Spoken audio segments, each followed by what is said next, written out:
This is perhaps one of the most important things you could ever learn about reading your own astrology, especially when it comes to forecasting future events.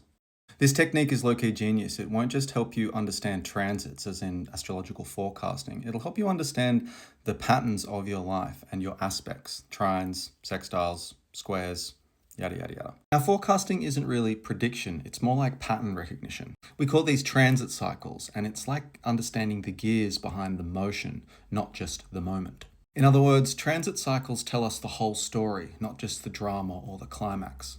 Now, I've got to give credit where credit's due. I'm taking my influence from Robert Hand's Planets in Transit, The Cycle of Living. Now, as you can see, this book is very well read, and it was passed on by my mother, Vivian. So shouts to Viv and shouts to Robert Hand. Now, this is drastically summarized, so I apologize in advance if I butcher this analogy or interpretation. As a working example, I'm going to use the 28-day lunation cycle, but you can use this technique on all of the planets as they orbit and transit the entire zodiac. Screenshot in 3, 2, 1. Let's pretend this is your natal or birth chart and the moon is sitting at 18 degrees Capricorn in the 7th house. Everything on the inside of the wheel is yours. That's your birth chart. All these green symbols around the outside are the transiting planets. They're still in orbit. They don't stop orbiting just because you were born. Now, this technique works in 8 phases, and it's called the dynamic cycle approach. Phase 1 is called a conjunction, and this is when any of your planets on the natal are conjunct one of the transiting planets that are still in orbit. For this example, I'm just using moon on moon to keep things simple, but this could be Mars and Mercury. This could be Venus and Saturn. It doesn't really matter. But as you can tell, we have an 18 degrees moon, and this is in the natal, and this is an 18 degrees moon in Capricorn transiting. This is conjunct. Think about the first phase as an unconscious beginning to a series of developments. Seeds are planted, something begins, but often without our full awareness. Phase 2 is called a separating sextile, meaning this initial transiting planet, the moon in this case, has moved 60 degrees around the zodiac and is therefore forming a 60-degree angle to this moon, meaning that this initial conjunction has separated and formed a sextile, a new angle, 60 degrees. Now, this is a sign of the first awareness you'll have of that initial unconscious conjunction. Things are functioning. The event has started with a stable flow. This is an easy aspect.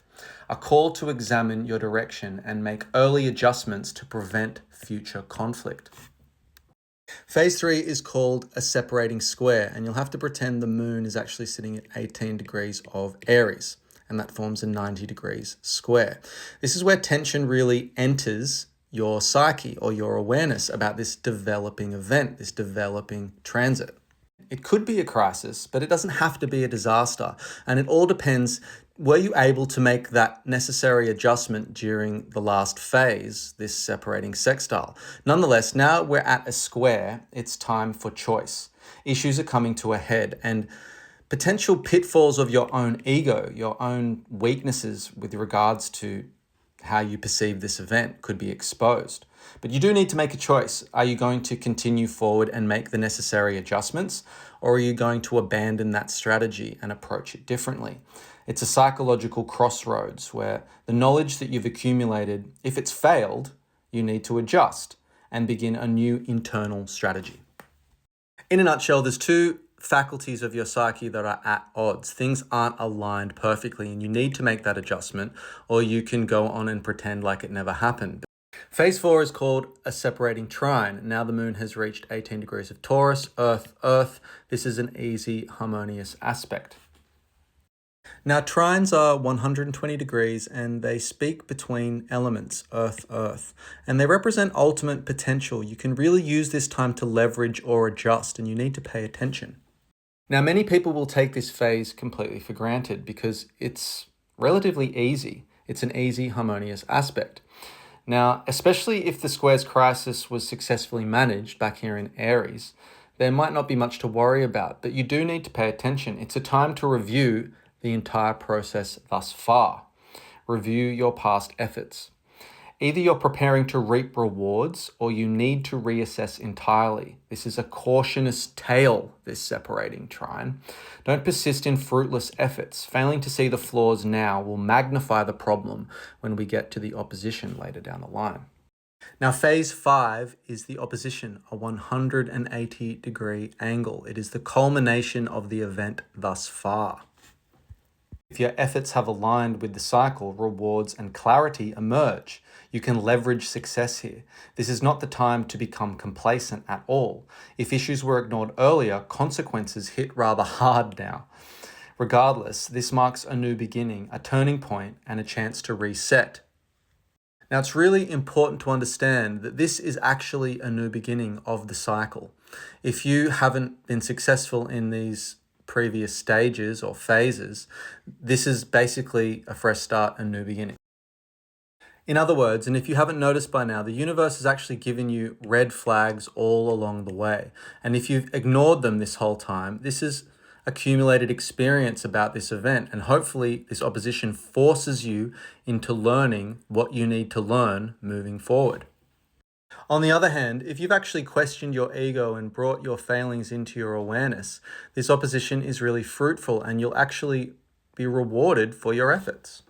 Now, phase 6 is called an approaching trine, meaning that it's not separating from this conjunction anymore. It's not moving away from it.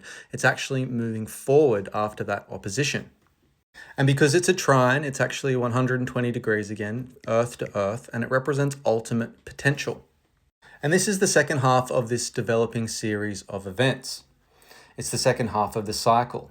You're basically forced to adapt to new circumstances and evolve with that growth. Now, if you are successful, enjoy the moment, but don't rest on your laurels. Again, if this is a fresh start, it mirrors the energy of the initial separating sextile. Now, this is more for the folks that actually were successful on the opposition. This trine actually gives you a lot of easy, flowing, harmonious energy, and you can really grow and absorb this new situation, this new business, this new investment, this new relationship. Again, do not rest on your laurels. Grow. Use it wisely. Phase 7 is the approaching square. Again, a 90-degree angle we have here. Now, this could potentially be another crisis point. Either you've evolved or collapse is very likely. This could actually end all the success of the prior events that have occurred. It warns against inflexibility or arrogance from past success. It's urgent to adapt or risk destruction. If you're restarting from the opposition, back in Cancer here, this will mirror the first square that occurred. I think that was the third phase. There is a tone of urgency here. You can either grow or you can destroy it. It's really up to you. In other words, nothing really lasts forever. And if you can't grow and develop and basically evolve your situation, you might completely destroy this whole event that occurred. And this square really is another crisis point where your ego will be tested. Phase 8, basically the final phase, 18 degrees of Scorpio. This is that approaching sextile.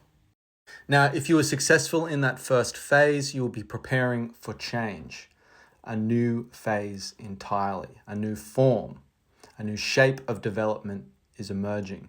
Use this moment to position yourself for rapid growth as we draw a conclusion to this phase and begin the new one on the next conjunction. Again, if you had failed in the first half of the cycle, this last sextile will mirror the separating trine that occurred in the previous half cycle.